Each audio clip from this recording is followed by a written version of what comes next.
I would kill Mbeki. I would marry Ndanu. And I'd smash Joyce. Okay. Yeah. Reasons. That's not fair. Don't ask me why. Well, no particular reason. Nothing in particular. For Mbeki, it's because sio kubaya, but tushazoeana every day tuko set pamoja. And then the way our relationship in the show is just always so, hata kama tunasikizana, it's always so feisty. So just because of that. Yeah, I think Ndanu is a pretty amazing woman. Congratulations to her and Victor on their, You're being safe, not to be murdered. Yeah, but I mean, seeing them and seeing how, being happy. It's always nice, when you see someone, someone in the industry, because I feel like that's a huge blessing, and it's nice to see her happy.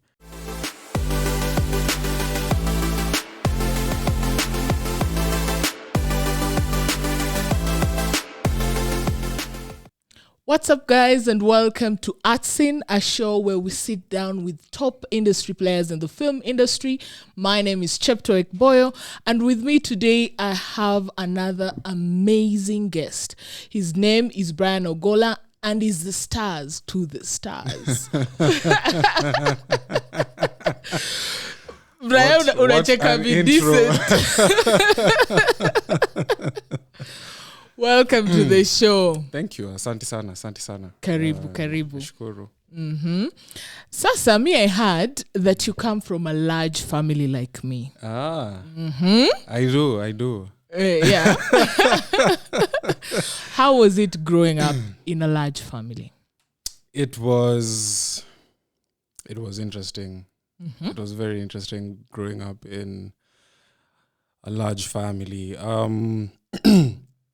We are a household of 13, give or take. Hey. I don't know. When you're unajulikana. Yes. And I have a stepmother. So, I also have step siblings. So it was interesting because, you learn a lot of the hard lessons mapema. Sazile mko wengi. Mkiwa wengi, you learn difficult lessons like, number one, things can't always go your way. Definitely. You have to share. Sometimes, even just the concept of hand-me-downs. For me, it's like in my blood now. Usually in a house when something new comes, I think it's always reserved for the firstborn. Yeah. Or whoever has been in the waiting list longest. And then, whoever has the new thing, whether it's books, shoes, whatever, anachukua zake mzee, anapeana chini. So unfair.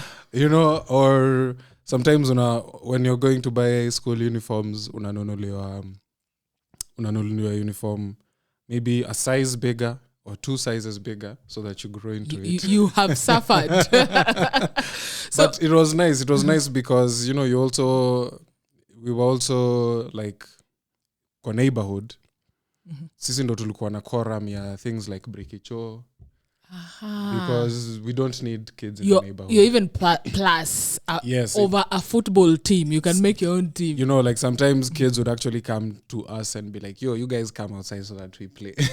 Because if you give us even half of the people in there, then we have the game. Yeah, so it was fun.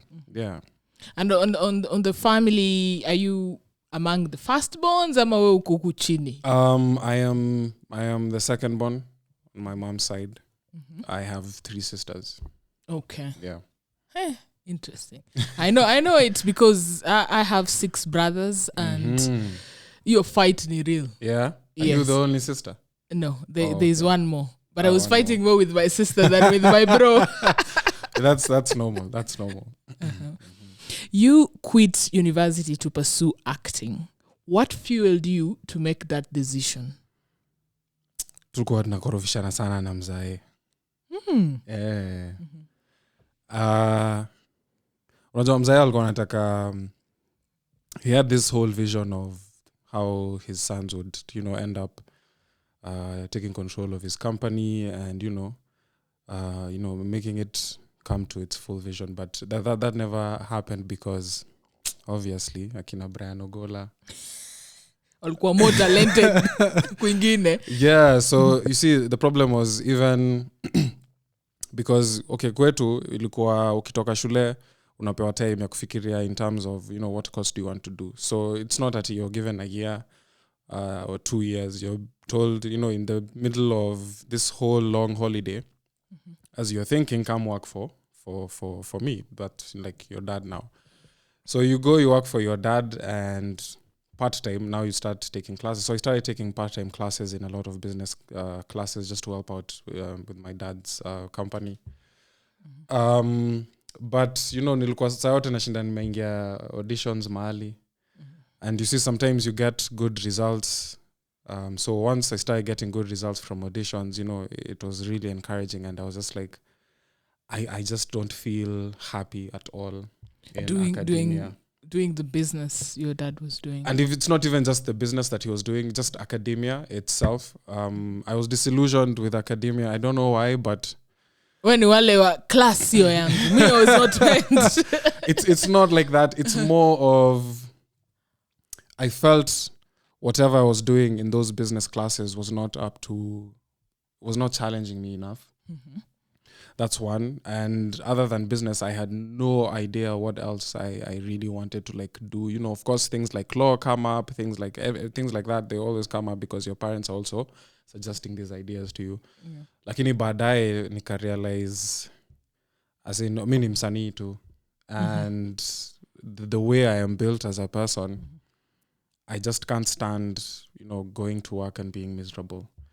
I would rather go to work and, even if I'm not making the money I want to make, at least I can come back tomorrow. You prefer enjoying it without someone, without my boss having to call me and being like, yo, why are you late? Like for me, acting, as much as all I need is, if I believe in the script, if I believe in whatever we're doing, mintaamka na nitaenda na tutaipiga, That's Doesn't a really nice matter how mentality, much, kabisa. Yeah. So what were you pursuing in college? Was it business? What's the specific course that you ditched?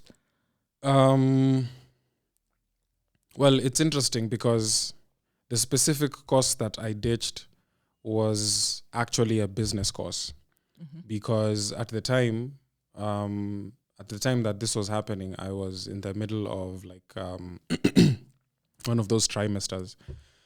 And I was trying to add on to like a diploma, so that I could help out more around the business. But the problem was that the more I kept going for classes and also competing with, in terms of, like I'm using my acting work, or my acting work is kind of like competing with my professional life at the time. Yeah.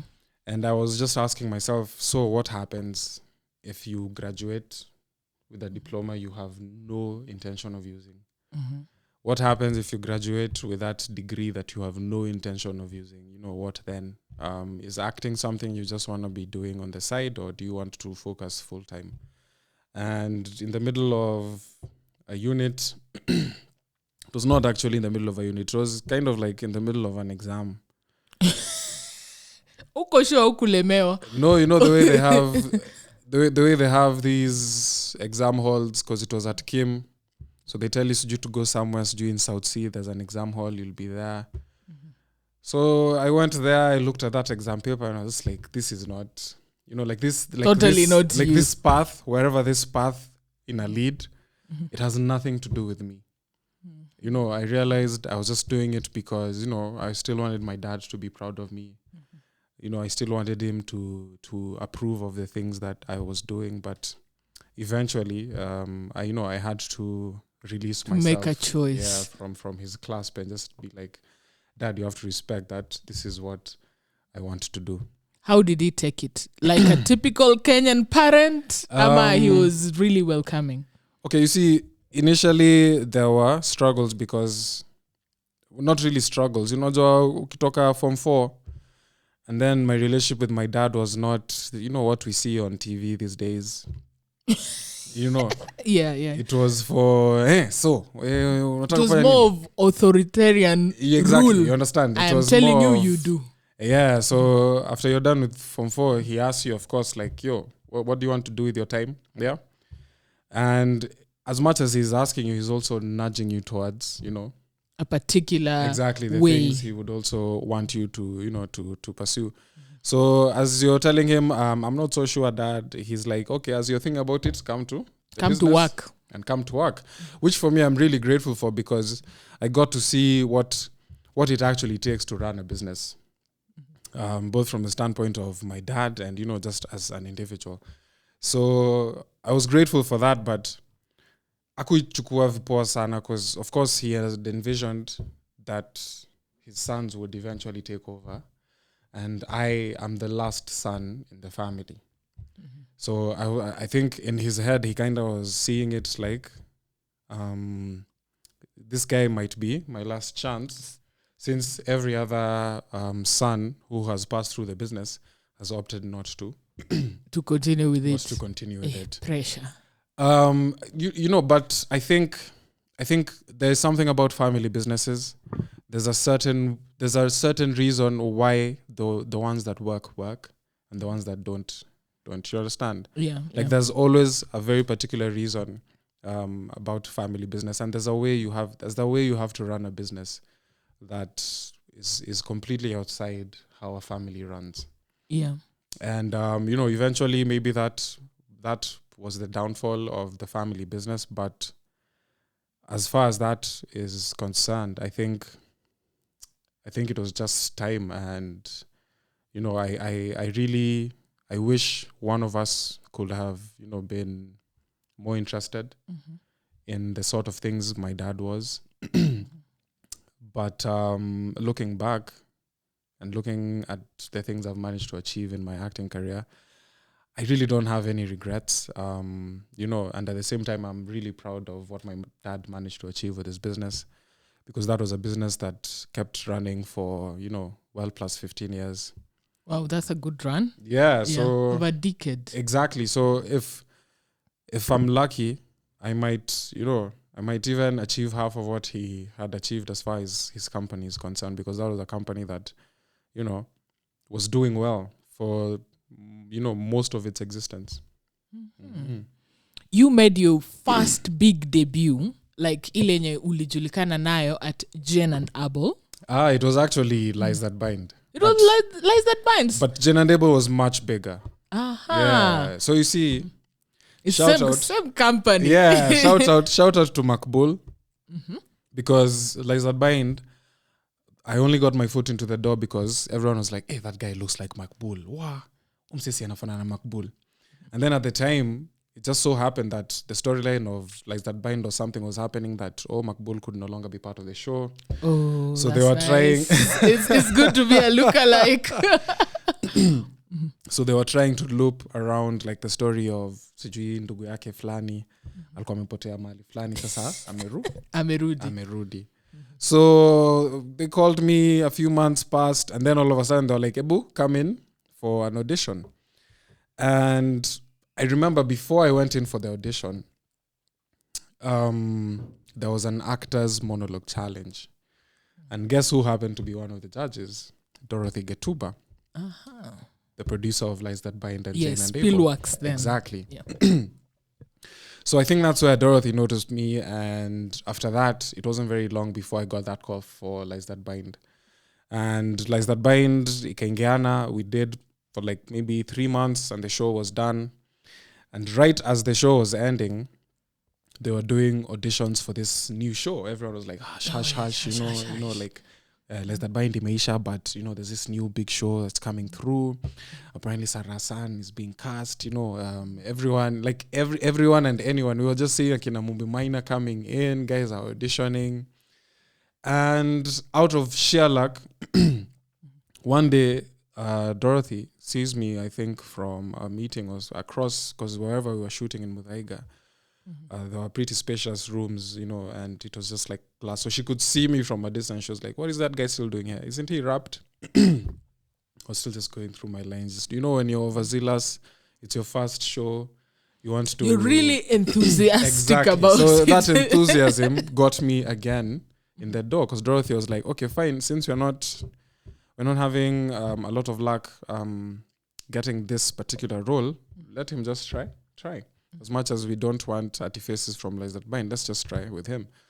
And one thing led to the other, and I was given the role of Abel in Jane and Abel, and that for me was now my first big break. Exactly, because it was such a huge show. For me, it was a big deal. Playing against Liz Njaga, first time working with guys like Sarah Hassan, Mumbi Maina. I mean, these are all people nilikuwa naona kwa TV. I'm just imagining like, wow. Heavyweights. God, when. Yeah, so I appreciated I appreciated that chance very much, because for me, Dorothy, even, whether I don't even know the fact that she's now at Netflix. Yes, one of the big bosses. I see it as providence, because she's also one of the first people who gave me my first opportunities in the sector. And, like, the fact that she ended up at Netflix, it shows you that she really does have an eye for talent. Yeah. And she knows, I really believe that she knows what she's about. Yeah. Before now, the Lies That Bind and Jen and Abel, the Spillworks show, were you in any other before that? There was Love on One. Tulikuwa pamoja. Kulikuwa na Love on One. There was another show. It was not Meheshimiwa. What was it called? I've forgotten the name, but I had a very small role. I had a very small, but that one, your story is interesting actually. Mm-hmm. So I get to set as an extra, but I show up in a suit. Because I would say in cast. So mi nimefika set, najua nimeitwa kama extra. Nilishatumiwa sides jana usiku. Nikasoma hizo sides. For the people watching who don't know sides, it's like the short excerpts of the scripts. So mi nikaona lawyer. Hakuwa na jina, ilikuwa tu lawyer. Nikaona okay fine. Nikaona hizi suti zimekaa hapa kwa hao, acha niende tu na lawyer lazima kuwe suit up. So when I got there was someone who was supposed to be my boss, but he was underdressed. Also your height and your physique then. Exactly. So that played to my role. So it was like, so now all of a sudden, you guy who's called Lucas, you will become the lawyer, and this Lucas Fixer guy, now you're there. And that's how I got my first role. So it was like a swap. It was a role swap. swap. It was just like a and and even the way they had me like saying my lines, they were like, we can't just use this guy as an extra. Let's give him more lines. Mm-hmm. What was supposed to be one day on one shooting day became like a whole week of shooting. Mm-hmm. And I was grateful. That, like guys notice, when you actually put in that effort. Now you've quit school. Apa, you've gotten 2 breaks for big shows. Were the gigs coming the same way, ama did you have your long break that actors have? Honestly, boy, me naji consider as a very lucky actor, because I think since I started, I've had consistent projects, not consistent work, but consistent projects to a certain degree that at least every year I was involved in something. But I keep meeting actors who there's some years that nothing at all. So like after Jen and Abel, of course there was that there was a drought apple. Drought how many months? It was more like 7 months. But you see, I think it was more than a year, but it's because I stopped acting a bit and went into location scouting with a friend of mine called Sam. Mm-hmm. So he was just teaching me the ropes, as much as he's doing location scouting, just showing me this is how our production runs. this is a so and so in a production, this is what they do, this is a so and so in production, this is what they're in charge of. And basically just being hands-on, knowing what who exactly runs things on the show behind the scenes. Exactly. So got involved in some of that. Got my heart broken, lost weight, and then came back to looking for film roles. And then 18 Hours came along, because I remember just before 18 Hours I was like, okay, maybe I go back to school. Maybe I see if I finish my undergrad and see if I can hold down a job. Maybe then, because also that time when hakuna makazi hapa nje, unaanza kujishuku, there's that doubt, you're leaning on your family sometimes a little bit too much. They're looking at you like, how, bruv, you've gone to school, how are you still not independent? And those are really tough moments, but I think people who are not meant for it don't make it through such moments. I think that when you go through such, it's to sieve away, God sieving away, do you truly want this? Exactly. Or not? If not, you'll definitely quit. Yeah, because for me, I meet so many people who are just like, me, I couldn't, bruv. It got to 6 months without even me nailing ata role moja kama extra. Kabidi nimeshuka Ocha. By the time I came back, from Ocha, the industry may change. And they probably are now onto another hustle. Maybe say anauza shamba, or they're a DJ, or whatever it is. And I don't blame them. But I really think, for people like me and people who are like me out there, as in me, I sijali, by the way.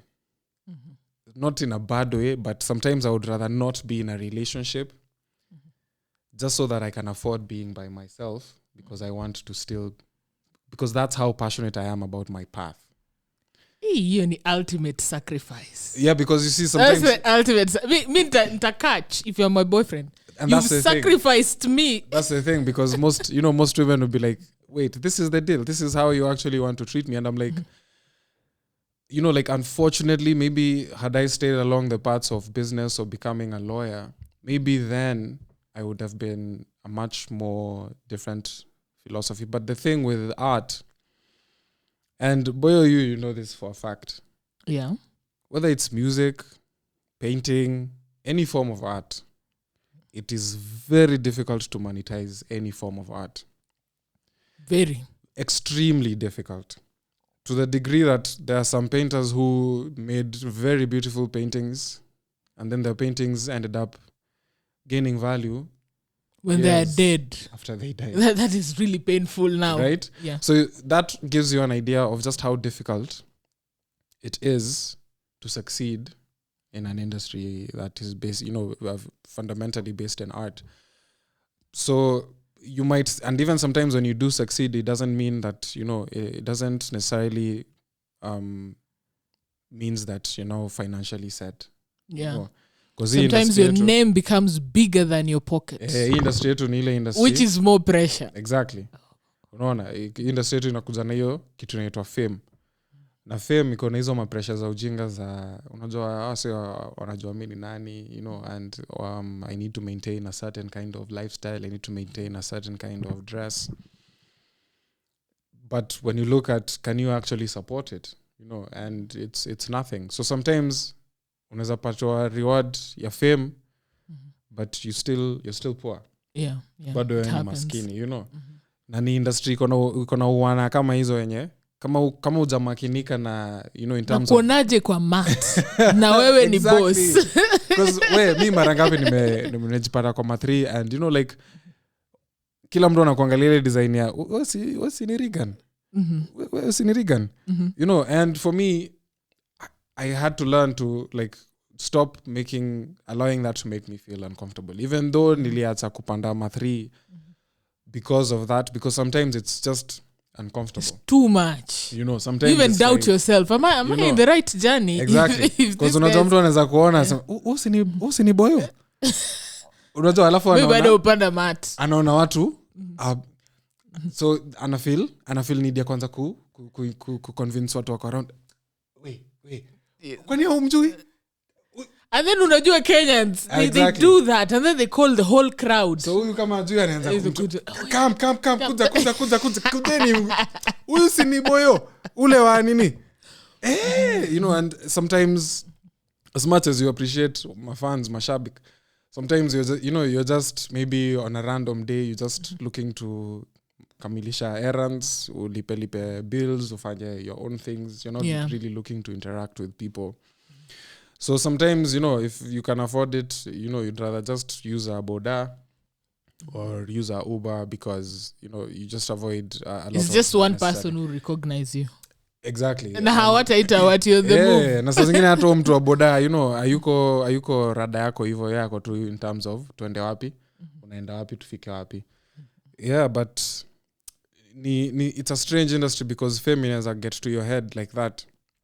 Uanze kutaka maintain lifestyle iko. Yeah. And what makes us really good at what we do, especially actors, is being true to yourself. So if you're true to yourself, it's important to find ways of countering the effects of fame. Because if you don't, itakubeba sana. It's better for people to underestimate you than to over-publicize, overwant. That is more pressure. Because when they underestimate you and they know, ni Brian, you pandamat. He's an actor, you pandamat story. You guys are used to. You keep meeting people who are like, wow, you're boyo. Unajua ni boyo. Oh my gosh. Oh my goodness. When you're psych up. Eventually when you keep meeting enough people who are always, oh my gosh, ni Brian Ogola. Eventually even you start believing. Yeah. I am Brian Ogola. Brian Ogola, kwani? Yeah. Kwani? Yeah, si anilete maji. Kwani akuja nioshe mguu. Like a certain it type grows of slowly entertainment, because eventually you start drinking the Kool-Aid. Yeah. Most important ni kukuwa na mabeshto wenye watakwambia, Brayo, hapa uko kwako. Na hapa hakuna fame. Hiyo ufame yako tuliacha pale kwa mlango. Those are good friends. Yes. They check you vizuri. Yeah. So if you have good friends, a good support system, watakumaintain, wakuambie Brayo ndio umeshika na wewe ni yenyewe ni mnoma. But mahali umefika, chill. Like punguza. Because usipokuwa na vitu kama hizo, fame itakubeba. Yeah. Lazima itakubeba. Because watu wengi huingia kwa hii biz wakifikiria, me I'm different. Fame won't affect me. But that is also ego. Because until you've gone through it, you don't really know what will happen to you. Yeah. Wow. You've just talked about leaving a relationship because of a situation that happened. And then you can lose weight. And I saw it online. I was like, hey, what is happening to Brayo? So was it because overall? Was it intentional? Health-wise, ama tu ni stress ilikuchapa hadi ukalose. But nimerudi. Sasa imerudi. Okay. It was a combination of all those things. I had taken such a long time from acting after Generable. Because you do small things here, short film here, short film there. Extra here, come do my pilot there. Pole too, but katika hiyo harakati, of course, there's also life happening. There's this certain lady, kawaida yetu. I really thought I loved her. But she was over it, ama what happened? No, it's not that. It's the way things ended. Okay. That left me like it really deflated my confidence. And at the time I used to be like proper dubu, like even more than I am now. Yeah, I remember. So I was like a proper dubu guy, and like I was comfortable with it. But after the breakup, and the deflation of confidence, there's all these insecurities that start coming up, like And when I started the weight loss journey, it was the weight loss journey for, by then I'm sure. You're getting a sexy back. Umdem atanichua.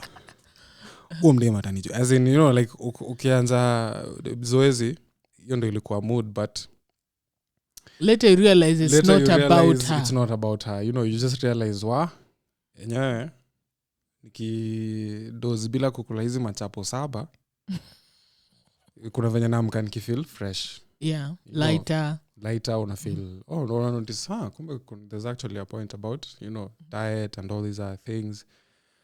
Then I picked up basketball again, started going for like games with just anywhere I could find guys playing. Unaenda tu unaji-involve as much as you're also working out. And then right as that was happening, as I'm losing all this weight, 18 Hours comes along and we shoot it. And I didn't really think much of it, but at the time I remember it was when 18 Hours came. I remember that was like one of my lowest moments as an actor, because I was really doubting myself. And when 18 Hours came through, I remember even by the time we started shooting, there was still a lot of doubt in my head. In terms of, can you deliver this? Is this really me? In terms of, is this something you want to do for the rest of your life? Even if you do this film, what do you want to follow up with it? Is it something you want to like chart out your career or your life with? And there was one particular scene, like the final scene for 18 Hours. I remember everything culminated to that moment. We had gone through such a gruesome time. Macha, because tulikuwa tunashoot Macha na Nairobi, Tao sana. And it was like a disjointed shoot. I mean, we started off well, but finishing, it became a little bit tricky because we ran out of money. And then there was just like, small production issues. So by the time we're getting to the end of the shoot, I remember there was an exhaustion, and ilikuwa tu exhaustion ya kazi, ilikuwa exhaustion ya, I felt even my spirit was exhausted. So life problems, and then now life, alafu you set, alafu you're thinking about the overall scheme of where your career is. Do you really feel like you're going somewhere? And I couldn't feel like I was going anywhere. And I remember something just told me, just channel all of that into this final scene. And everyone who has watched 18 Hours, well, most of the people who have watched it, they always tell me, that final scene when you will gonna break down, me, I felt it, and like I really felt like there was something there. And every time I think back to that moment, it was like a really important moment in my career in terms of, because that was when I decided, by the way, yes, it might be like this in terms of how I feel and how I want and what I want to do, but I'm not giving up. Nice. It was that feeling of, fine, I'm exhausted, my spirit is tired, but I'm crying because... So you're crying as a character, but you're crying out your real problems. Yeah, like, no one will judge you at that moment. Exactly. Like, my character was just... Mark was just crying for what had really transpired, him realizing that at the end it's actually his close friend who has lost his life.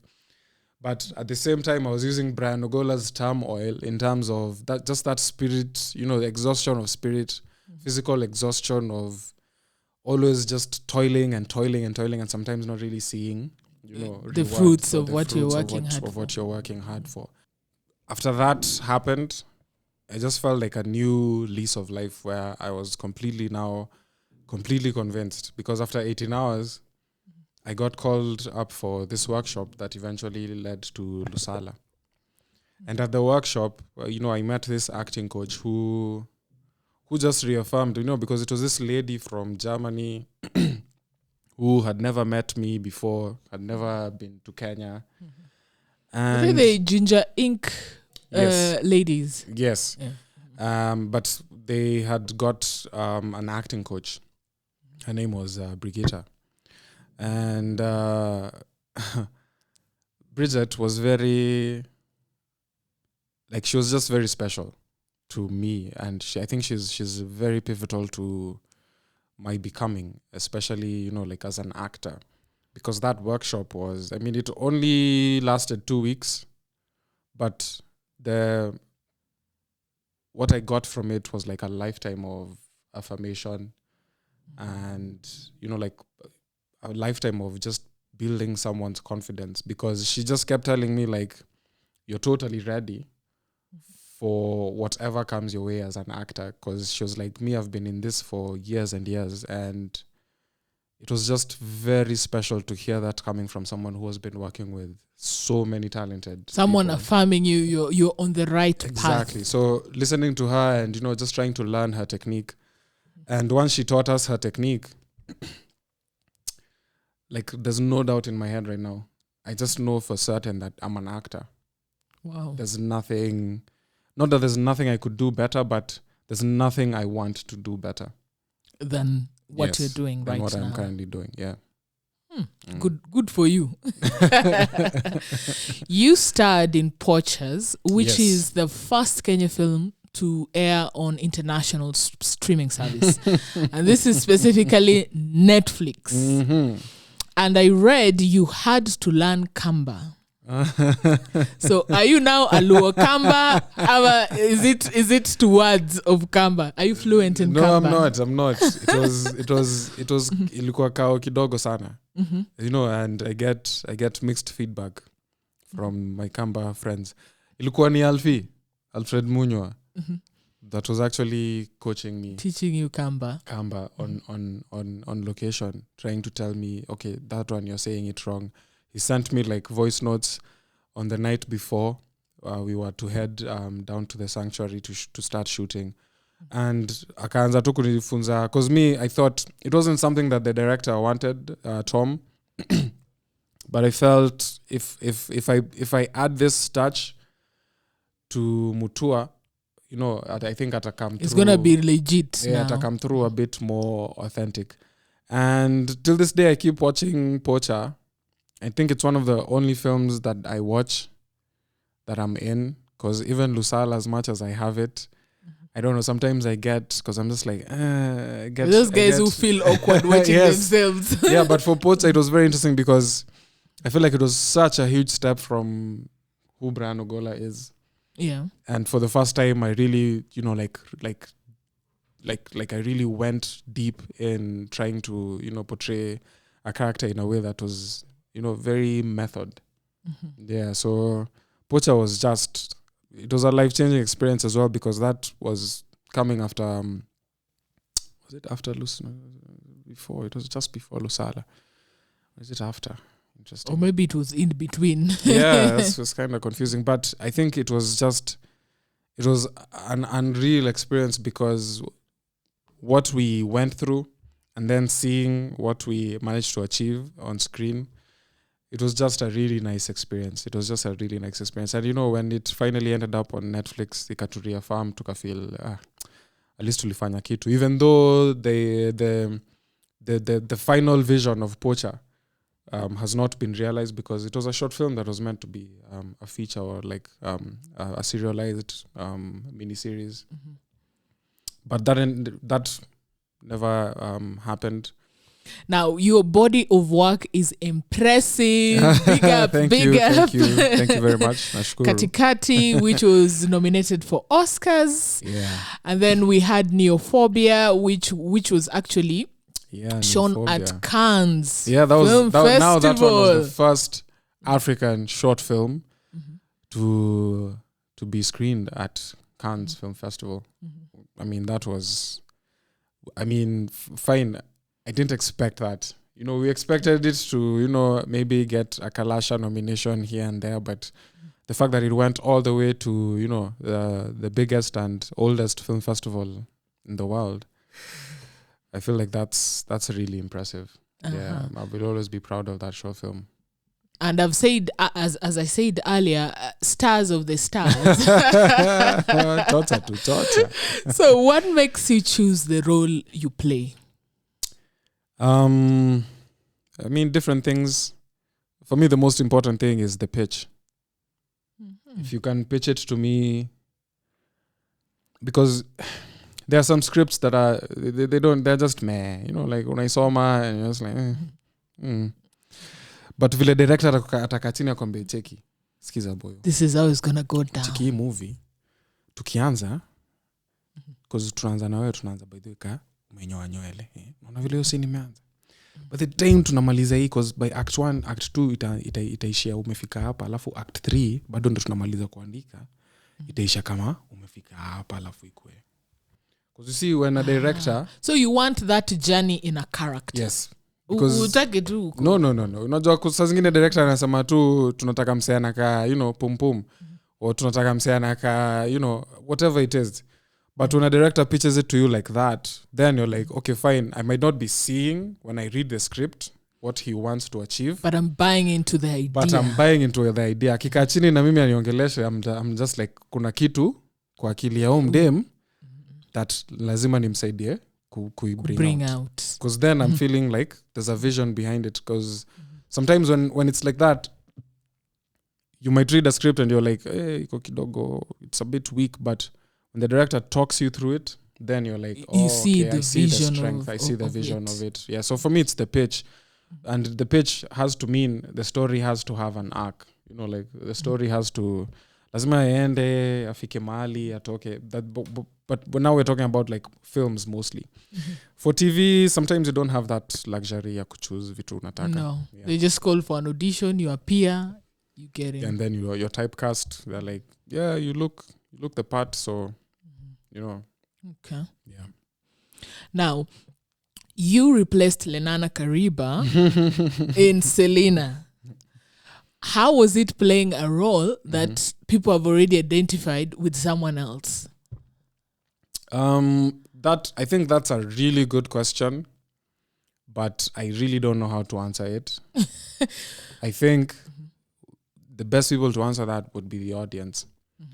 However, I've always felt close to Selina because I think I was there from their first audition.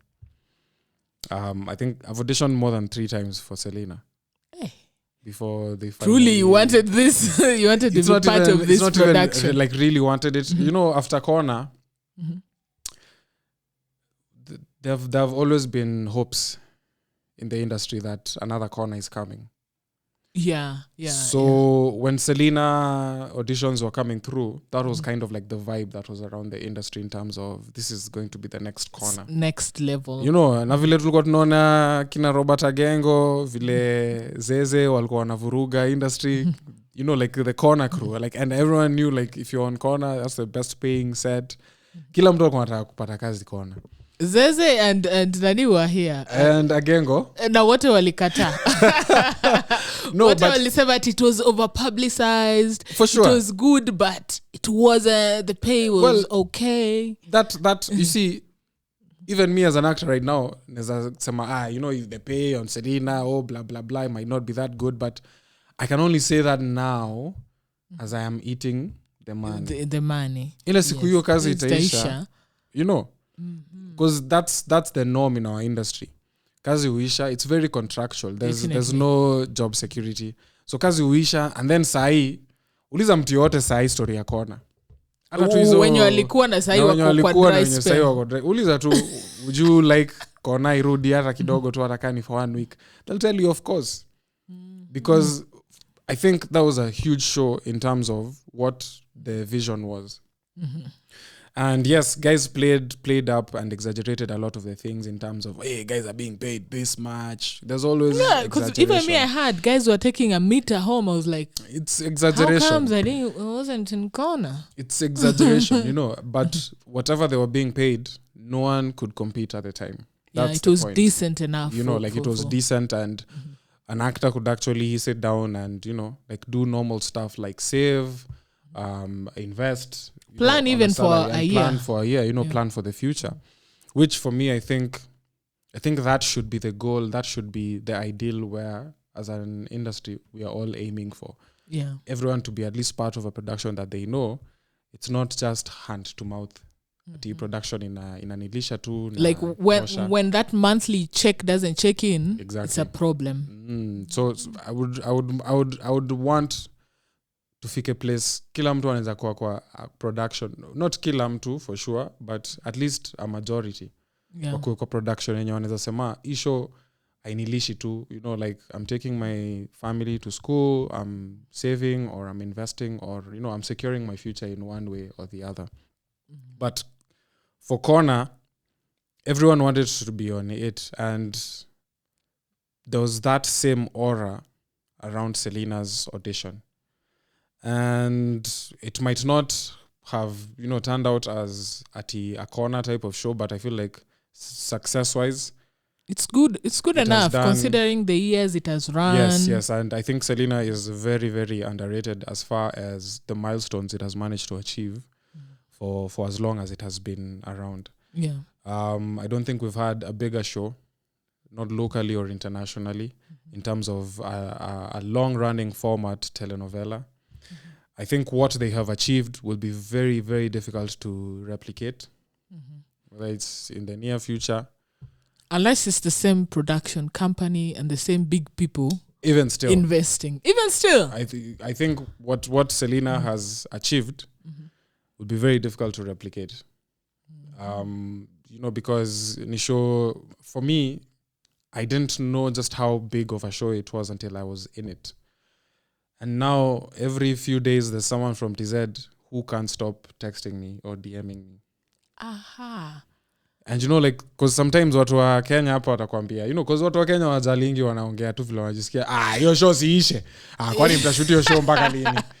Wewe nyinyi bana, kwani huyu Selina atashinda amefolia mtu mwingine kila, it's like every time you hear those things from Kenyans, but you tell them, look, the audience is no longer even just Kenyans. It's not just Kenyans. It is East Africa or even Pan-African audience. Because at the same time, kuna Mkenya anakuambia hivyo, kuna MTZ kwa DM yako anashinda akikwambia akiambia Zoe vile anatoanga hiyo character yake, mwambie sawa kabisa, mwambie mimi shabiki kabisa, tafadhali tembea huko dar nini. So there are people who watch it who are not necessarily in the country. Yeah. And they're really enjoying it. And I think Kenyans might be complaining because of how long it has been stretched out. But I feel it's been stretched out this long because everyone is not certain about replicating this kind of success with another show. And me, kusema kweli sitaki hiyo duka ifungwe. Kama tunaweza kuwa the bold, tukue tu the bold, tuichape tu maintaining mfululizo mpaka tukue na watoto, mpaka watu wetu wakamwa tukue hiyo show. If it's possible. The bold ilikuwa like 3 generations later. Right? So why can't we have a Kenyan show like that? Fine, I get that Kenyans want something new and they always want to be refreshed as far as entertainment is concerned. But neza encourage Kenyans kuangalia hivi, hiyo show ikifunga, we're talking about maybe more than 100 families. Crew, yes, without jobs.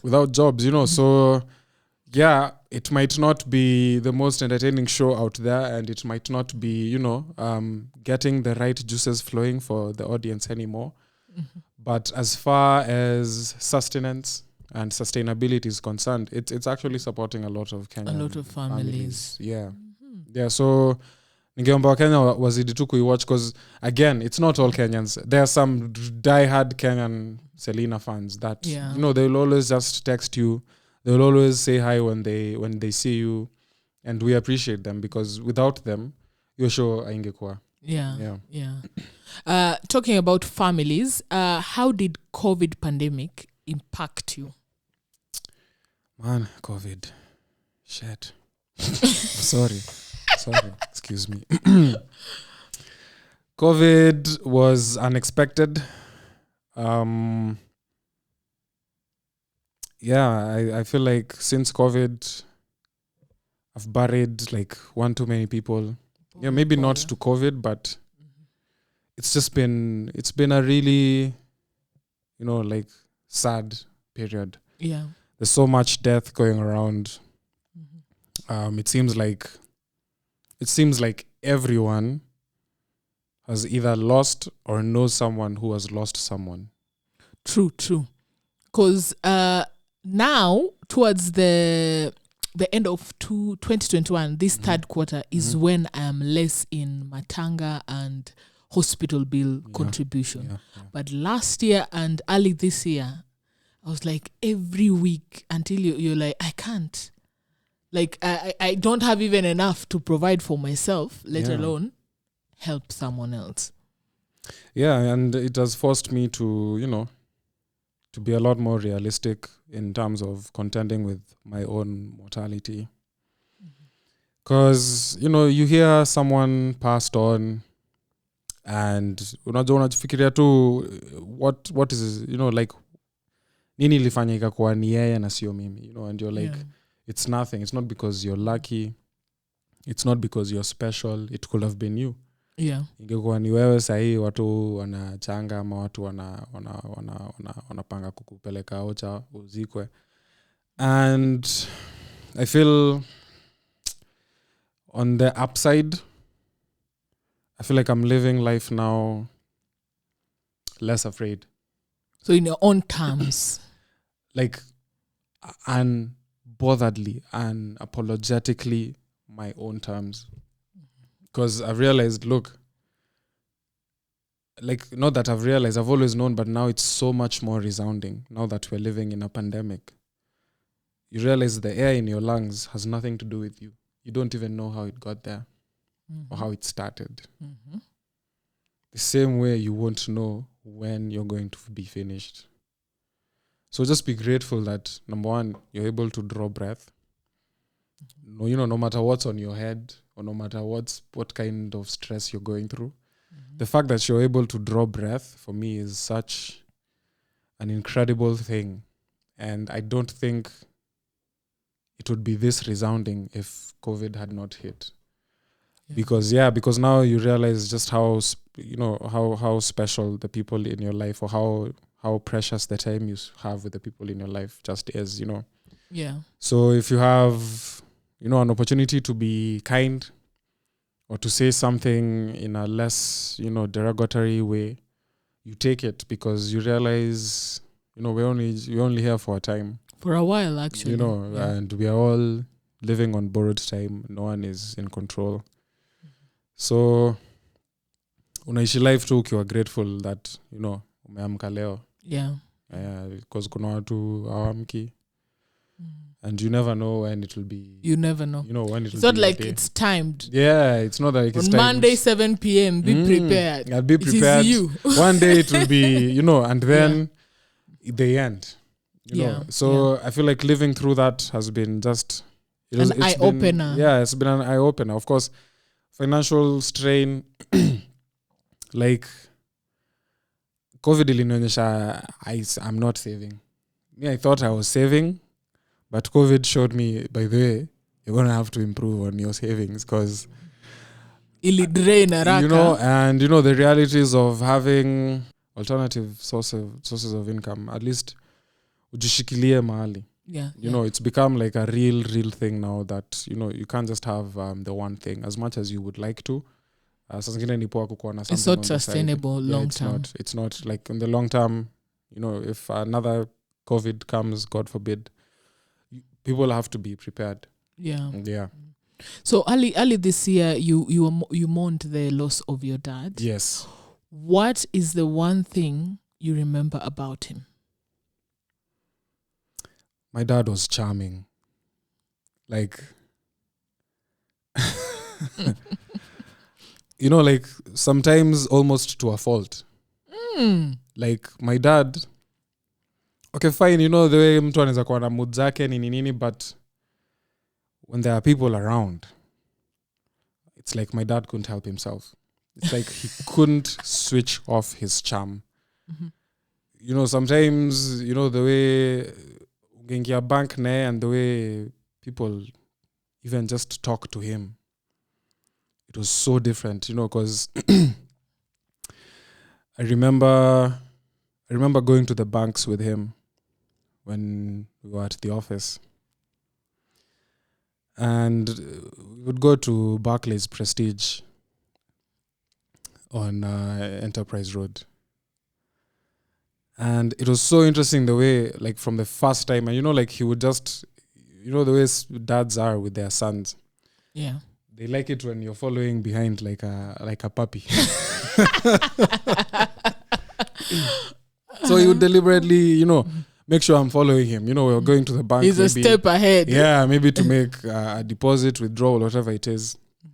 Immediately, and like that's like the prestige account. That's who go upstairs. This is not for kawaida people.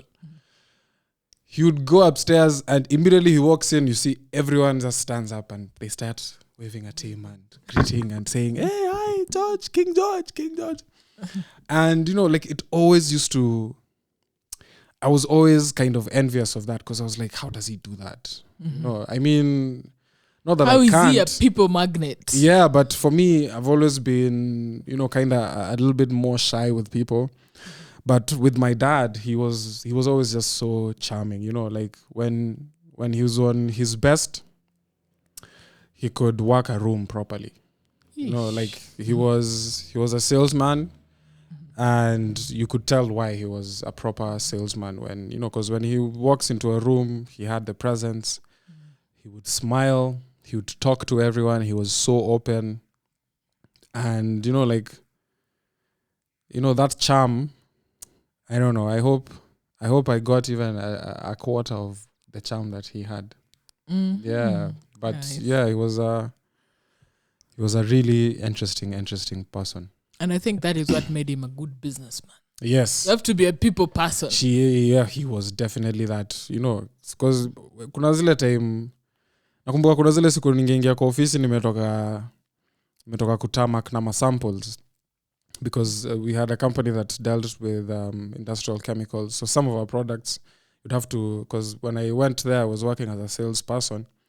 Some of the products, kwa bag, wambiwe, chop a lap, wamepewa client list, and you waja make purchases in a long time, end up PTA. Make his rounds. Chapa hizo malap. Unajua una chapa lap. And you wake up in the morning thinking, today I'm going to make a sale. Today I'm going to make a sale. Unachapa lap, unarudi kwa ofisi kitu saa 9. Hakuna sale hata moja umemake. And then your dad walks in with like a small piece of paper, jotted down, I may make sales almost 300K.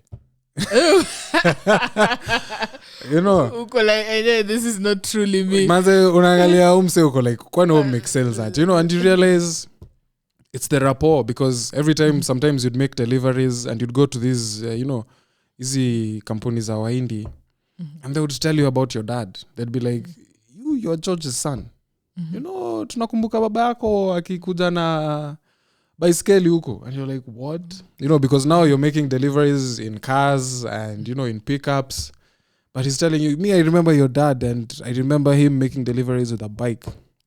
And you realize they've seen his growth. So yeah, akiingia itishe order, atapewa. But ukikam uitishe order, watakuangalia, enda uonge na ule mjamaa huko nini? Huko requisition. But yeah, akiingia straight to the CEO's office. Vitu chap. And I think that's why he was kind of trying to also run his business like the Indians in the country. Out of all the roles you've played, which one has a close similarity to your personality? I'd say maybe Abel from Jay and Abel. Yeah, he was kind of, reserved, held back, someone who's not really looking for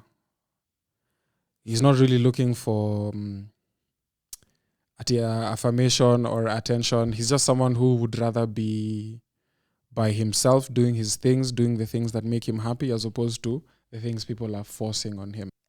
I read online, you were conned over $500,000 in a car scam.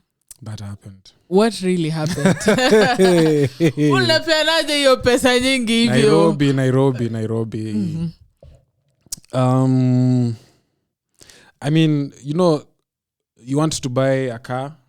I remember we wanted to buy a car just as a family. And my mom told me, look, there's this family friend who got, my other friend, all their cars. And he knows what he's doing. He's in clearing and forwarding. So let's just work with him. Those are the top cons. What do you do? I clear and forward. Run very fast. Yeah. So they met up. Even me, I met him. We were like, oh, you're George. Yes, I'm George. So, okay, this is what we want. We'd like it in this much time. Okay, let's find a car. okay, perfect, we found a car, this is how much, blah blah blah. Okay, well, what about payment? Okay, you're going to do it through a bank transaction, so just bring me the check or the cash or whatever. We put it through the bank, and then we wait. When the car arrives, you pay the duty and everything else, alafu gari italetwa kwako. We gave out the $500,000 first. So this was not even full payment. Yeah, this was just the car, the Down price of payment. the car. The price of the car, because we were importing. So usually for importing, you have to pay for the car, and then it's put on the ship, and then by the time it's arriving, the rest of the balance, KRA wanakuanga washamaliza hizo nini zao. You go, you pay, wanakuachilia. Wamekupatia invoice ati ndio hii gari imelipiwa sijui how many dollars that comes to your nusu mita. Ko like okay sawa. And unaona invoice imeandikwa SBT Japan. Ko like okay sawa. But you've been waiting, you were told the transit on the ship takes 4 weeks. Yeah, a month like this. So hapo week 3 hapo they should have started calling you, telling you to prepare the final payment. They send you an invoice. Yes, they do. They email you. So that pro forma invoice is the one he sent first, and you're like, okay, fine, this is the chassis number of the car, this is the car we've chosen, fine. So 3 weeks, 4 weeks, George is not calling us. I'm calling, my mom and asking, hey, this family friend of yours, what was happening? Don't you relax. Yeah, we know him. We even know the children and where he lives. Like, okay, fine. Imefika wiki ya 5, I'm just like, wait. And then I find out, kumbe, there's an online portal for checking. Yes. Basically, like just like tracking, an Uber Eats. Tracking your... tracking your goods. Uber. So tracking your goods. So I get online, I take my pro forma invoice, and I type in invoice number. Nothing. I type in the chassis number. It brings a car that's not even allowed to come in the country because it was manufactured kitambo. It's too old. I'm like, what's going on? Red flags. Where? Eventually, we just came to Kubali because when we went to the wife and where he used to live, the wife was like, sisi tuliachana na mjamaa. Oh no. Can you believe it? Anatuambia, mjamaa mimi niliachana naye. Alikuwa anashinda anaishi life inakaa hivi. And then we were like, wow. Where's the wife cause washaachana? Yeah, cause washaachana. Anatuambia, mjamaa sijui alishuka Busia, sijui alienda kujificha. So sijui mbona walifu waenda kujificha Busia. Ama Mombasa, you're like, it is very reachable. It's 1 hour flight. Yeah, I think alienda huko. We never got back that money, but we hope haikumuua hiyo do. Because when someone is desperate enough to con you of an amount like that, they're probably in like sticky situations. Yeah. But that was definitely a bad experience. We couldn't believe it, and then when it happens, when it's someone, a family member referred to you to, it's even more damaging because you're just like, now your friendship with the family member is out of the window. Let alone relationship. Like hata side tukitaka kuchukua gari tena, you do it by yourself. Yeah. In fact, after that whole process, I just decided I'm just going to learn. And from that point, by the way, anything I can do, but if I find out I'm able to do something by myself, I do it. It's better. Yeah, because these middlemen sometimes ndo unapata hapa kwa middlemen ndo kuna opportunity ya conman mahali. Yeah. Yeah. Now we're going to play a game. Kill, marry, smash. And this is with your castmates. So I'm going to name 3 that you've starred along with. Kill, marry, smash. Yes. Okay. Aya. Becky Mwalimu, Sarah Ndanu, and Joyce Maina. Who will you kill, marry, smash?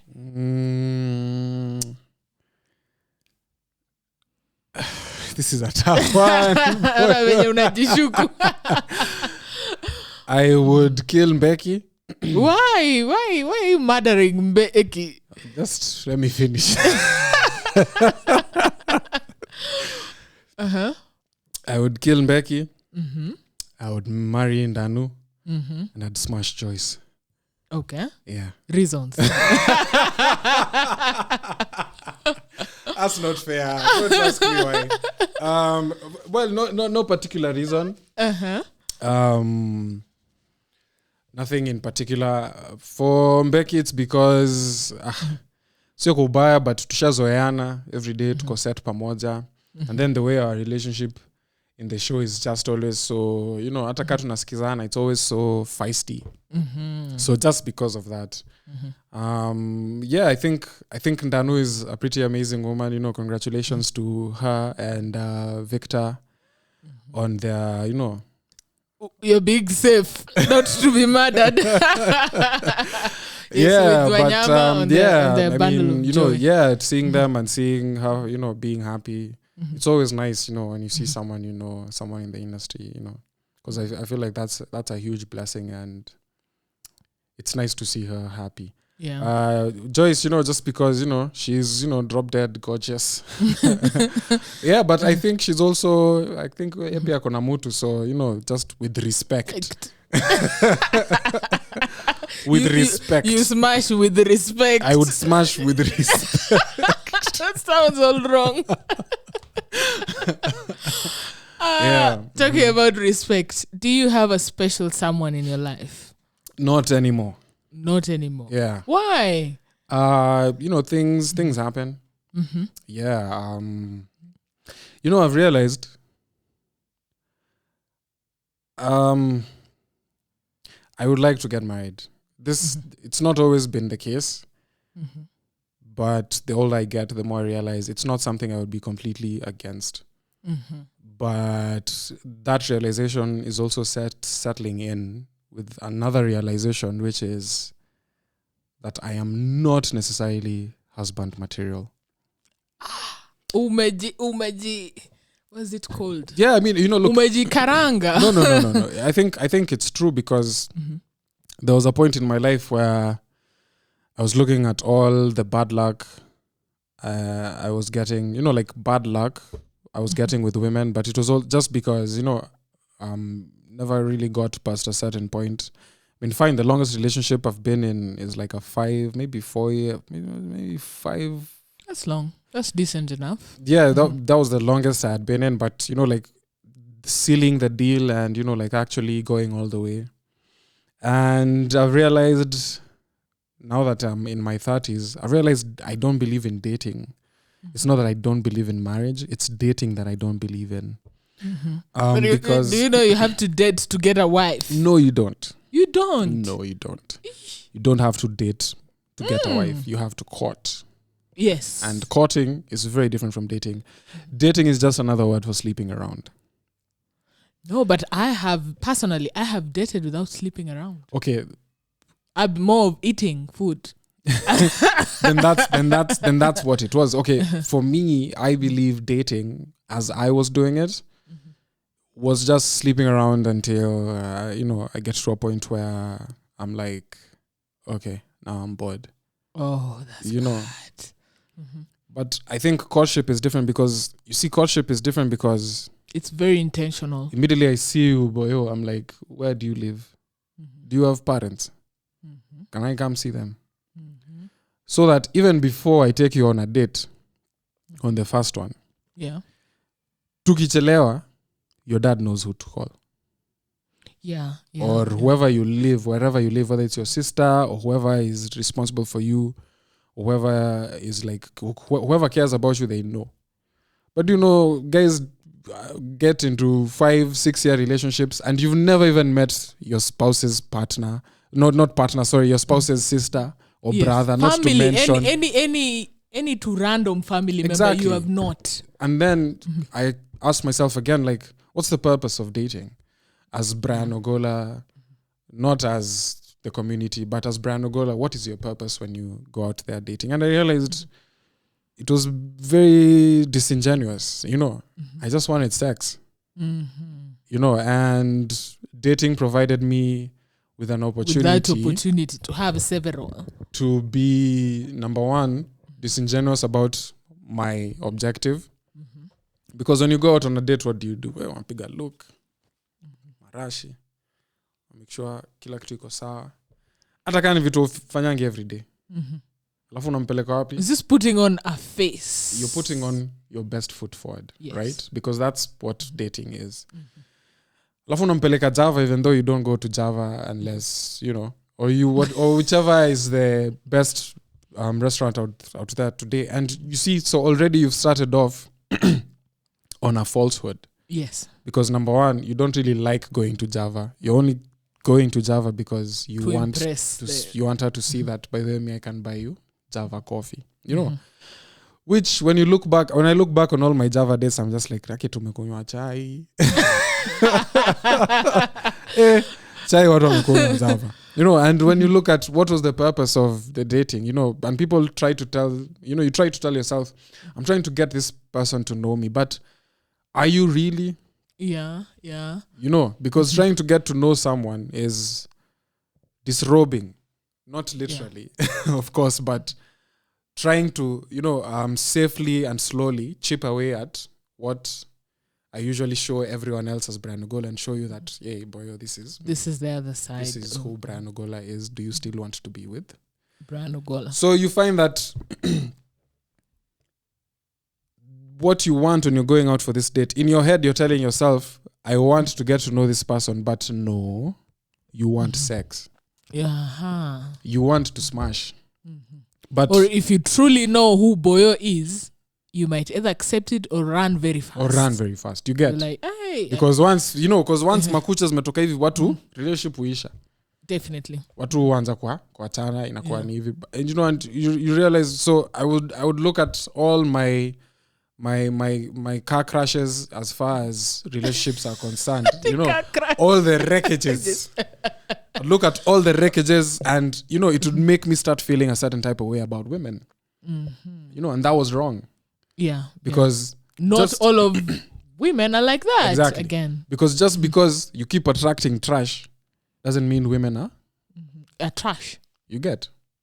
And that took me a really long time to start even admitting that, in some way, I am also trash. You're judging these women out here for not being wife material, but your husband material, do you know that umehack?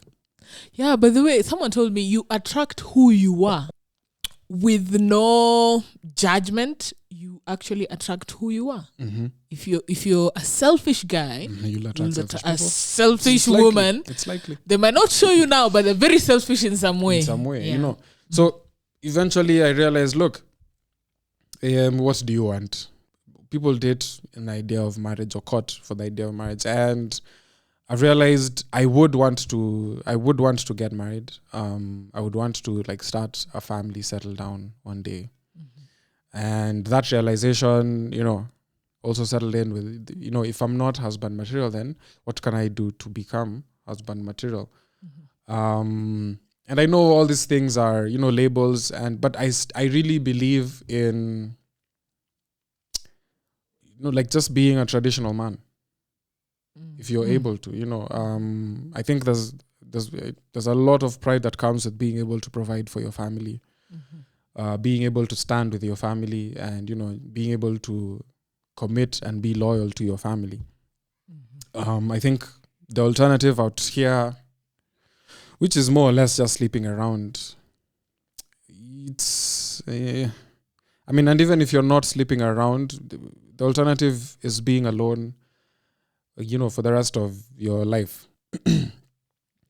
That doesn't sound bad to me, but it sounds selfish the more I think about it, because if it was up to me, I think I would want to just be in that man cave for the rest of my life, and just chill. But, you're a human being sometimes, and nothing really compares with, the presence and company of a woman.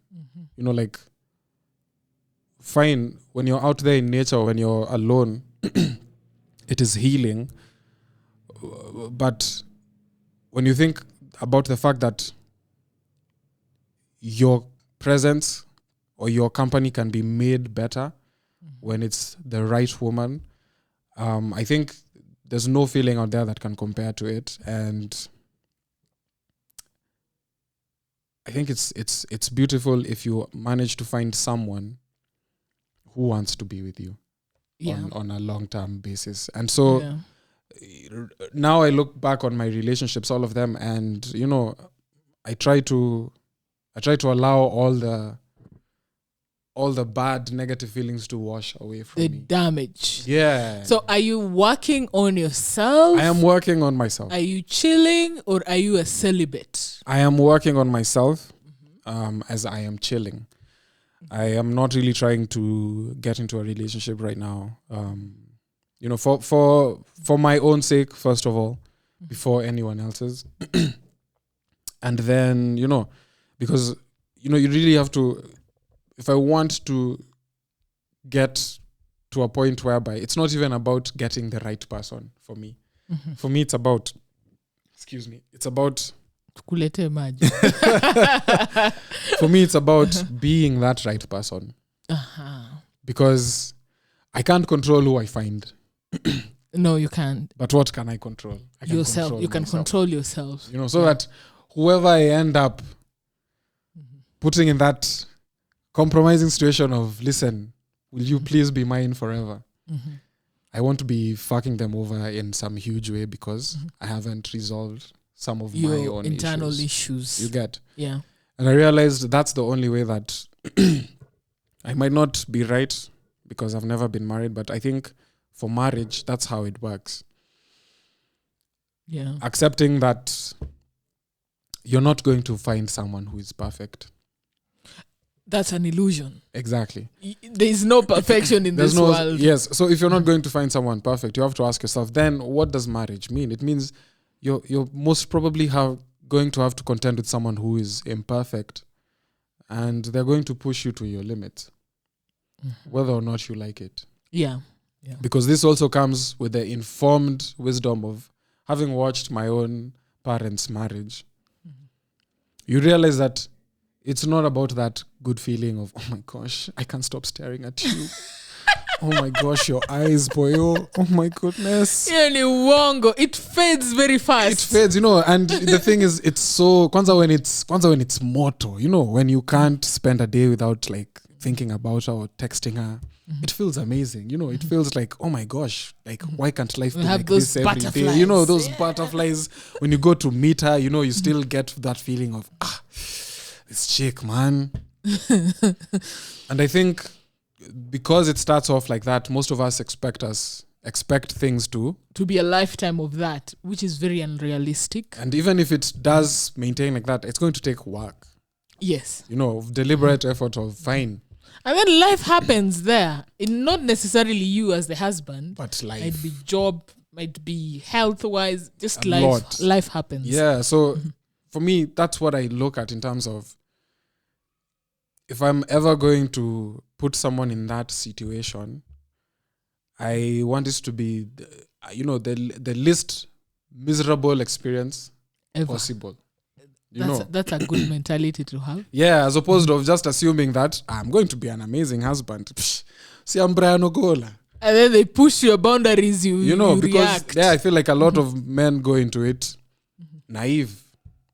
Yeah. Because, you haven't really realistically sat down with men even who have gone through it before to tell you, take Ibrayo, honeymoon period ni, and this is the toughest part, or this is what you need to anticipate. Because I feel like whatever you're preparing for, you need to talk to people who have gone through it. Who have been on that journey or are on that journey. Or in their own marriages, and they will tell you and they will give you guidance. And fine, not all marriages are the same, but they'll tell you, look, basics ni easy. If you want to make it to 5 years, if you want to make it to this and that. Because again, I believe in bringing up kids in a 2-parent household. Yeah. Even if you're not married, you need to be amicable with your spouse. Yeah. You can't be that Buddha who's always talking smack about your baby mama in front of your child. No. Just because, she's dating someone else. So now you started calling her names in front of her own children. Or even your own children. So for me, I'm always just like those type of things, like you have to pay attention to things like that, because if you just assume that me I'm this type of person or me I'm this type of chick, utaslapiwa na life hapo mbele alafu uanze kubehave like the people you promised I'm never going to be like this. You get? Yeah, because you had not trained yourself on how to react. Yeah. It's a surprise. Yeah, for sure. Because even I remember I used to judge my dad a lot on the fact that he even has like 2 women in his life. And then you start dating and you realize it's not as straightforward as it is. You know, you start dating as an adult, you know, and then you find yourself now dating 2 women at the same time and you're like, why was I being so judgmental? Is this a curse? You know, like, is this a generational curse? You know, because sometimes you find yourself in those situations and then you realize, oh, why did I just assume that I am naturally monogamous? Because that's what most men do. They just assume that once I decide, I will have decided. It's not like that. No. I think it has to be a deliberate effort of, I am not a monogamous human being or creature. So sticking to this tenet is going to take something. What is it? And once you start asking yourself those kind of questions, then you're onto something. Because you realize with married men, they don't like hanging out with the singles. No. Me, the married men in my life, they don't like hanging out with us singles. Because us singles are constantly walking around with to temptations hapa na pale, you know, come to pale, come to, you know. And you might be resolute.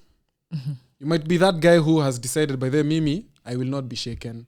The devil comes in but many forms. But let me tell you, even a drop of water like this every day will drop a rock. Fill a bucket. You know, like, and and it might even break an entire boulder. Yes. So every day akiwa anakuja tu na anaonanga huyu boyo every day anamsmailia, uko poa. Kesho boyo na kam na best you know. And then one day that I will have a beef with my wife and I just feel like, you know what? Mwanamke by the shauri yake. That day boyo touches me like this and then I'm feeling vulnerable. The way I'm feeling like you get, it will go down. You might fall short. Yes. So it's not about you always being in control. It's about how do I limit temptations. If I'm going out, where am I going out? Am I going out to a place where what watakuwa? So you drop home. So you drop home. Because that's where sometimes it starts. Sometimes it's that innocent. Sometimes it's that by there I was not planning to cheat. But all of a sudden, so you need drop home, you know. I mean, kwa moti, skati mejivuta juu, you're just like, wow.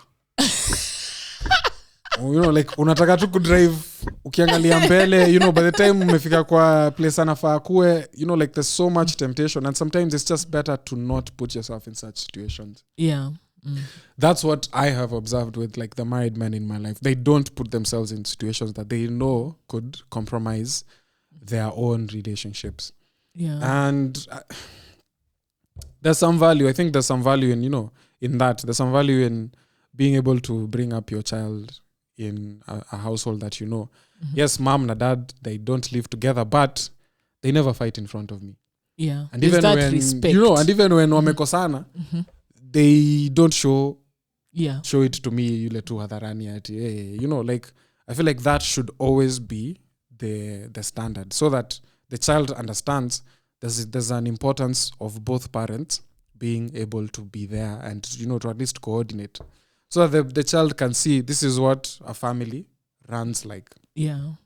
And if, you know, the fact that Adiwa Sai is, you know, I don't have, you know, offspring, I think it's a good thing, because I would want to bring up my child in a 2-parent, you know, like home. So if I ever get to that point, you know, it would be amazing. But it's not that now I'm also now desperately hoping for it. If it doesn't happen, me, I can just be going to, you know, forests, chilling, you know, looking at nature, listening to audiobooks, you know, until the day I die. I really think I can be happy just making movies until I die.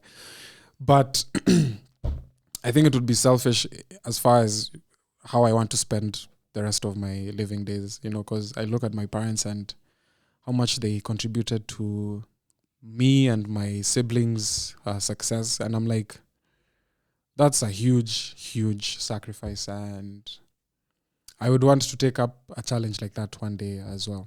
Yeah, if God gives me the time. Okay.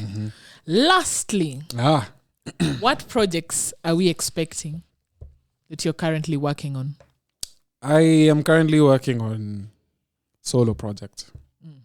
The goal has always been to own my own content, Okay.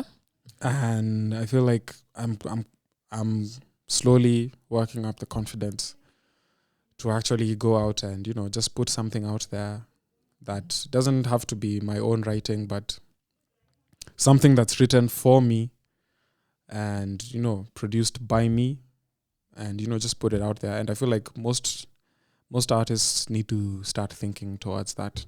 Yeah. We need to start owning our own content, because eventually there's going to be so many shows out there, and the way the monetary system is set up in our industry, like that trickle down effect means a lot of the actors get usually whatever is left, Yes.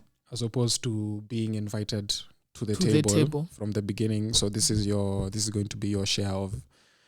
The actors are always called Even for royalties. exactly, You things guys like don't that. earn from Yeah, that. and so if there's no royalty collecting system in the country, I think the only other way is to make sure you own your content, Yes. so that if you get to a point where you're able to produce your own film, just produce it, shoot it, take it out there, and try to make money off of it, so that any money that comes from it you can use to sustain yourself as an artist. As opposed to these shows where you shoot them, they're going to be around for 10 years plus, and you're never going to see a single cent more. None. You get? So I think it's much better if you own the content, so that even if it's going to be on TV for 10 years, it's yours. It's yours. And for all those 10 years, whatever money is coming, it's coming directly to you, as opposed to going to someone else before they even decide if they want to add you To share into it. So I'm looking forward to doing a lot of solo projects. Not solo, but of course collaborating. Solo meaning like content I own primarily. I'm looking forward to collaborating with so many people out there. I'm hoping things can settle down. Pandemic and politics considered, I'm hoping everything will settle down, and things can slowly get back to a point where Kenyans can go back to looking for a means. Nice. Thank you so much I for appreciate coming. it very much. Thank you guys for watching. Join us next week for another amazing guest, and also subscribe. Yes, thank you very much.